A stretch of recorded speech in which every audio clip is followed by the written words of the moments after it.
Once upon a time a crackpot right-wing lawyer, a drunk-ass ex-mayor and a mango-tinted autocratic president of the United States decided to overthrow the results of a free and fair election. These weasels were willing to commit crimes to return Trump to the White House, create our first dictator and eradicate American democracy. John Charles Eastman was born on April 21, 1960 in Lincoln, Nebraska. He is the founding director of Center for Constitutional Jurisprudence. The center is affiliated with the conservative think tank the Claremont Institute. John Eastman was literally, I don't know where Rudy Giuliani found him, but he brought him to the White House to put words to the symphony of madness he was trying to create about the big lie that the 2020 election was stolen, that it was rigged, that Trump didn't stand a chance because the Democrats with Smartmatic voting machines had taken the election away from Donald Trump.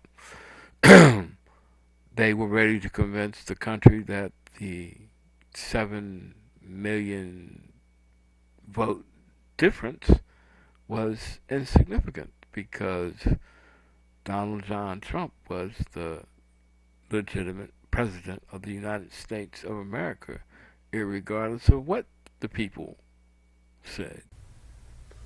So we have John Eastman, I don't know, lawyer wannabe, wants to be the right wing savior of America. We have Donald John Trump, president in his mind only, perhaps.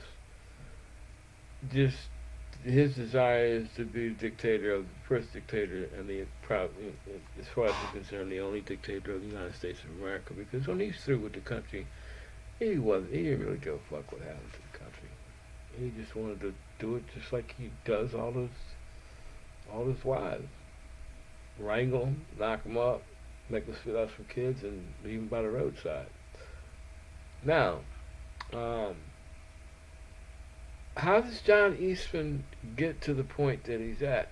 How does he go from a fringe right-wing crackpot to the president's side, to the president's senior aide counselor, whatever the fuck, throughout this whole shenanigan to steal the results of elections? They projected that Biden stole the election, and Biden and his people stole the election from them, when the whole time they were lying, trying to steal the election from Biden. Biden got over 7 million more votes than Trump, but Trump was trying to convince the world that he was the victim. Typical Trump shit. So let us find out how John Eastman got to the level of becoming Trump's best friend, and probably is going to be his best fall guy for what's coming down the road. Hang on. Eastman clerked for federal Judge J. Michael Luttig, former justice on the 4th Circuit Court of Appeals. QTIP man's politics were conservative Republican far right-wing. A prime candidate for MAGA. Luttig was a personal idol for Eastman.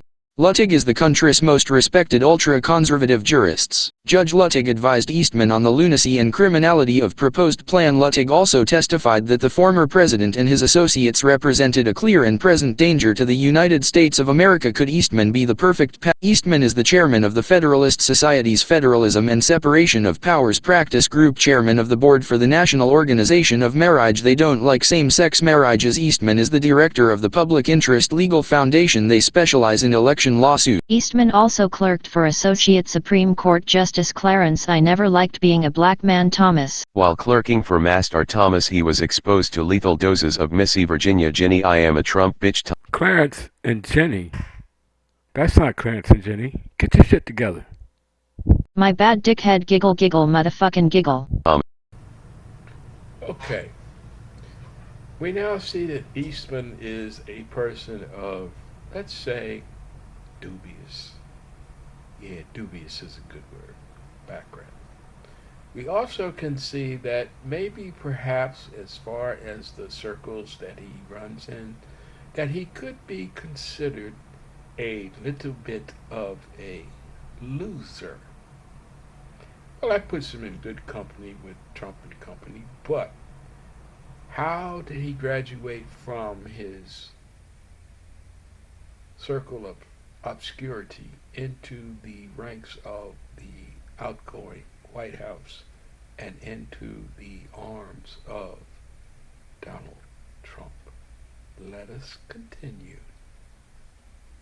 Eastman was a loser, but he was able to use his title and political connections to obtain a teaching position and a position on the board of Chapman University. Eastman completed his fascist qualifications with a pre-2020 election op-ed on Kamala Harris. Damn! Okay, Eastman tried to come after Kamala with some bullshit about she wasn't eligible to run for vice president because technically she wasn't a citizen of the United States, even though it is verified and vetted that she was born in Oakland, California, which the last time I checked was part of the United States of fucking America. Now, Eastman's claim was that she wasn't a real American because neither one of her parents were American at the time of her birth. Their parents were later became naturalized citizens. This is considered by most constitutional scholars of a normal, sane type to be complete bullshit.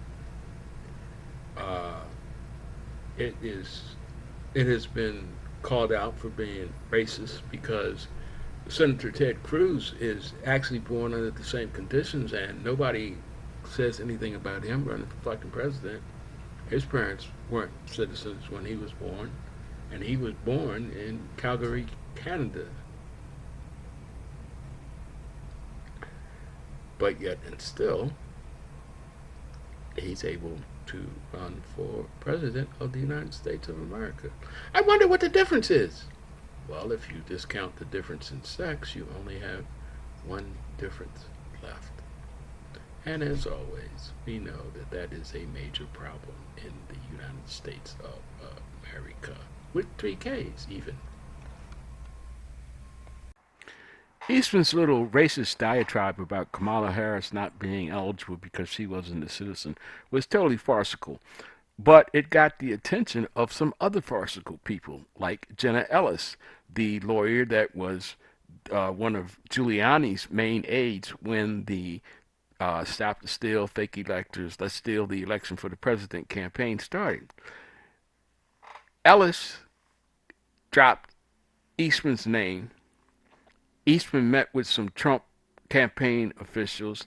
The next thing, Rudy Giuliani was escorting Eastman into the White House to present his theory to the president. Now all the weasels have gathered. Okay, let's wrap this shit up.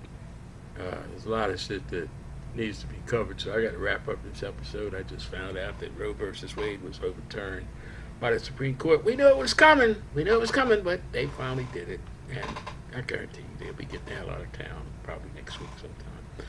But there will be trouble in the streets. Women have already said, we will not be governed. If you want to treat us in less than, we ain't listening to your shit no more. Stand by.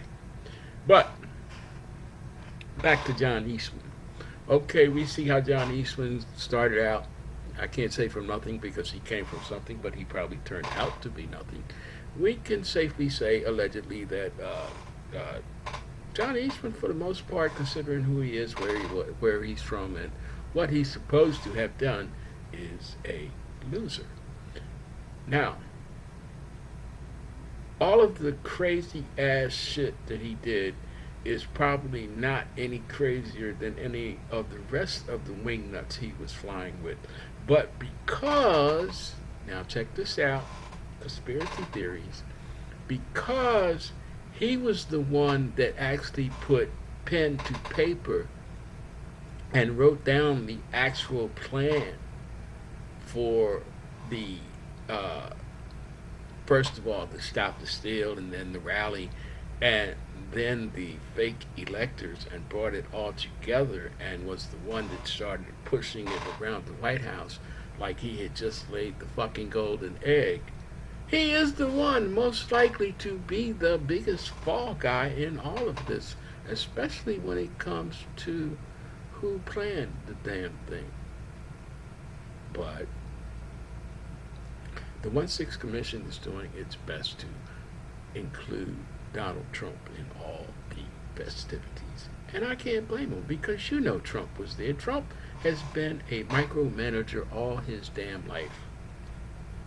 All his life. From the time he was in the crib until today, he had to be in charge of everything and know every little detail about every little thing. Do you think he's going to let somebody plan an insurrection? Yes, an insurrection without him? Get a grip on reality, y'all. Get a grip on reality. Donald Trump got these people around him because all the same people said, "You blew it this time. We can get our shit together and try for 2024." But no, Donald J. Trump does not lose anything, especially the presidency of the United States of America. Therefore, it's yard out, motherfuckers. We gonna overthrow the government. And that's simply the bottom line. They tried to overthrow the government, allegedly, and they got caught. Really. Well, that's it for Uncle Ricky's time at Uncle Ricky's house on YouTube. Remember, I got 2 more subscribers since the last time I joined you, so I'm happy about that. But I need a whole hell of a lot more. So subscribe, like if you like it. If you don't like it, strike, dislike. And if you really, really agree, or you really hate me, or you just want to say have a nice fucking day, Uncle Ricky, put something in the comments. I would appreciate that shit wholeheartedly. And because my volume is low and I'm retired and I don't have anything better fucking to do, I'll do my best to reply to your comment. So thank you once again, and God bless all of you. Goodbye from Uncle Ricky's house.